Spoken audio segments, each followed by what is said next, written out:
po, Justice. Magandang hapon sa inyo, Double Weng. Salamat Salamat po po sa sa oras. pagbibigay ng oras sa amin, Justice.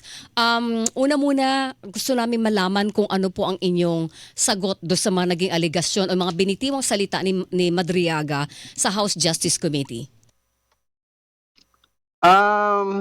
Namamangha I was really surprised doon sa mga sinabi niya na ni katiting o hibla ay walang katotohanan.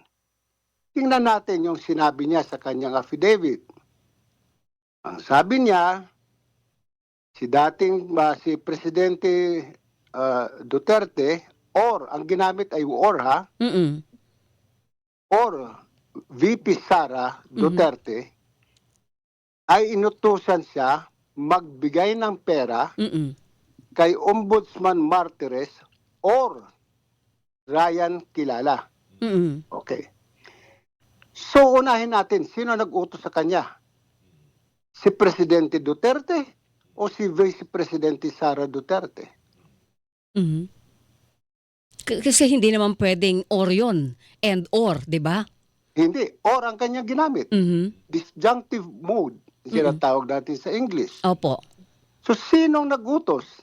Si Presidente Digong o si VP Sara? Ngayon, sabi niya, ibigay kay Ombudsman Martires or si Sara Duterte. So the discretion to give the money was on Madriaga. Nakapagtataka naman ng presidente ng Pilipinas magpapabigay ng pera, ibibigay mo diskresyon doon sa taong nag-deliver ng pera. Justice, meron siyang specific description pati ng sasakyan na ginamit di umano na ipinarada sa compound ng ombudsman. Nandun daw nilagay yung salapi. Tapos iniwan daw yung susi ng sasakyan, kulay red yung sasakyan sa kanyang description, sa ibabaw ng gulong ng kotse, yung susi ng sasakyan. Okay. Bago ko sagutin yan, Opo. mayroon akong gustong balikan na with all due respect to the members of the Committee on Justice, to the chairperson, I was listening to the YouTube testimony of Madriaga. Ang ipinabasa lang kay Madriaga is the supplemental affidavit. Wala yung main. The original affidavit, because there are two affidavits. One executed in November of 2025 and the supplemental affidavit which was executed in April 11 of 2026. Sabi ni Congressman Ridon, with all due respect to him, with no offense meant to him, ang ipinabasa niya yung supplemental affidavit so that it will form parts of the records of the case. The original affidavit, sabi niya, hindi na niya ipinabasa. Kasi kung pinabasa ni Congressman Ridon yung original affidavit ni Madriaga at binasa rin yung supplemental affidavit, makikita, marinig ng taong bayan, yung sa nanonood ng hearing sa Kamara, na inconsistent yung kanyang sinasabi doon. Sa original affidavit ni Madriaga, ang sabi niya, okay, Vios na sasakyan. Okay? Na inabangan niya, lumabas yung Vios na sasakyan, iminaniyo palabas ng ombudsman. Tapos sabi niya, nalaman niya later on na yung Vios na sasakyan, ang nagmamaneho ay yung asawa ni Ryan Kilala. So ibig sabihin, kung i-relate mo ito dito sa OR, hindi akong binigyan ng pera kundi si Ryan Kilala. Okay. Wala siyang sinasabing Red Mazda. Nagkaroon ng Red Mazda dito sa supplemental. Yes. So ano ba talagang sasakyan ang ginamit? Okay. Vios o Red Mazda? So doon pa lang, Justice, makikita na yung inconsistencies sa mga testimonya nitong si Madriaga. Yes. Pangalawa, saan yung sasakyan ipinarada. Mhm. Pumunta ka ngayon sa ombudsman, Weng. Opo. Tingnan natin kung papapasukin ka ng gwardiya yung sasakyan mo. Mhm. Kasi nakakapasok lang na sasakyan sa ombudsman yung may decal. Opo, totoo 'yon. Dahil walang parking space ang ombudsman. Mhm. May parking area Mm. sa likod ng ombudsman na yun lang mga empleyado na may decal ang Ang mga pwede. sasakyan pinayagan ang nakakapark. Mm. Nag-aagawan pa nga yun. Kaya karamihan nandyan sa kalsada nakaparada Mhm. at malimit ay tinuto ng MMDA. So Mhm. saan nakaparada? Yun, or. Sabi nga niya, bigay kay Ombudsman Martires or Ryan Kilala. Mm. Sino sabi ng binigyan niya? Hindi maliwanag sa kanyang supplemental affidavit. Mhm. So Okay. walang ebidensya. Kaya ang pakiusap na ano ko lang sana bago siya pinabasa sa kanyang portion ng affidavit na yon, tinanong muna siya bago nag-hearing, Mm. ano ba ito, may ebidensya ka ba rito?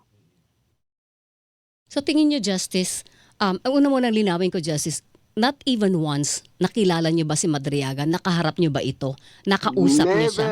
Never in my life na nakita ko si Madriaga. Mhm. Hindi ko siya kilala, ni hibla ng kanyang buhok ay hindi ko pa nakita, o dulo ng kanyang kuko ay hindi ko pa nakita. Hindi ko siya kilala. Mm. Si Attorney Kilala, ang alam ko taga-ombudsman siya eh. Okay. Was he serving sa ombudsman nung ikaw pa ang ombudsman, Justice?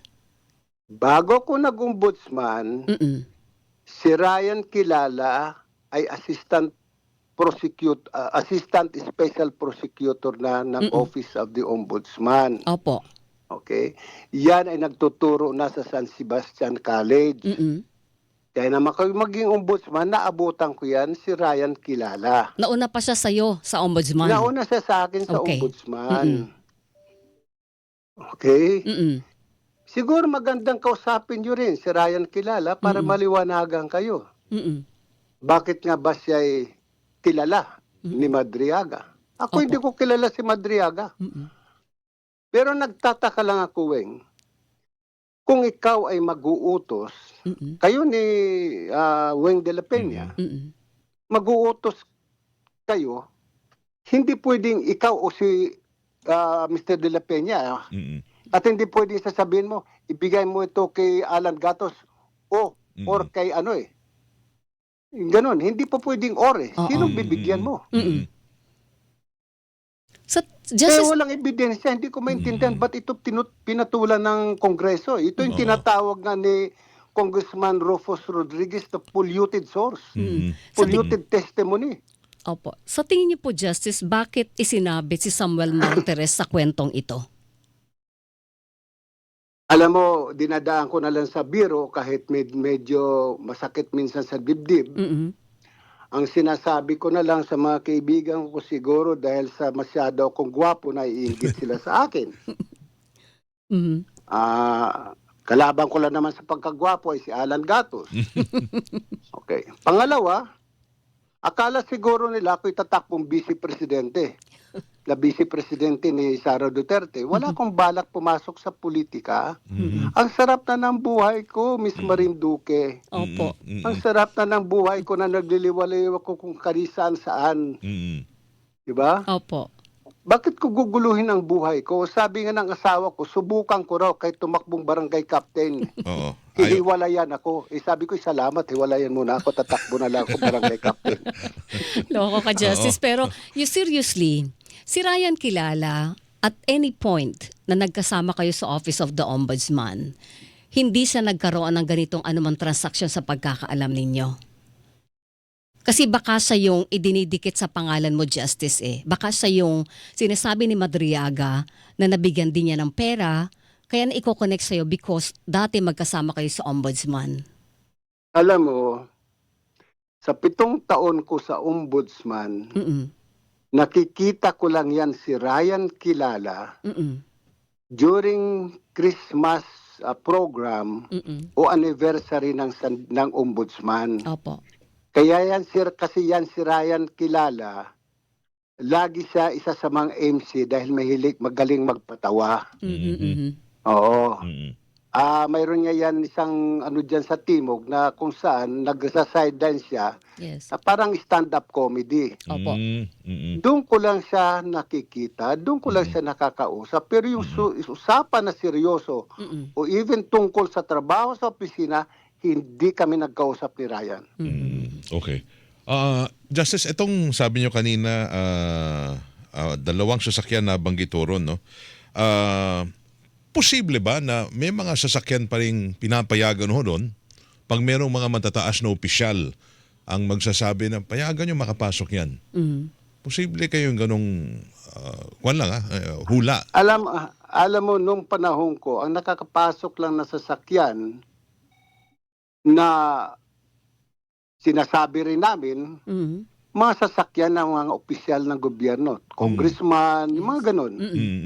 Kumbaga tinitimbre na sa guard yun. O darating si ganito, ito ang plate number. Darating Oo. si congressman ganun, Mm-mm. si senator ganun, paparadahin nyo. Kasi wala nga paradahan eh. At malimit, doon sila pinapaparada sa isang yung fire truck lane. Yes. Meron kaming parking space para sa fire truck. Doon sila nakaparada. Mm-mm. Natanong ko yun Pero kasi, wala. natanong ko yun kasi baka, syempre, ito bang issue sa parking, alalahanin nyo pa ba to? Ang bilang, di ba, ombudsman, baka yung iba ho, baka ginagamit yung opisina nyo ho dyan para ho sa mga, Ganitong mga gawain. internal na mga gawain. Mm-mm. Ay, sa katotohanan lang naman, hindi ko alam kung tungkol sa parking. Pero nang ko'y ombudsman, maraming gumagamit, may mga tao na ginagamit ang pangalan ko sa pagdidilensya. Talaga ba?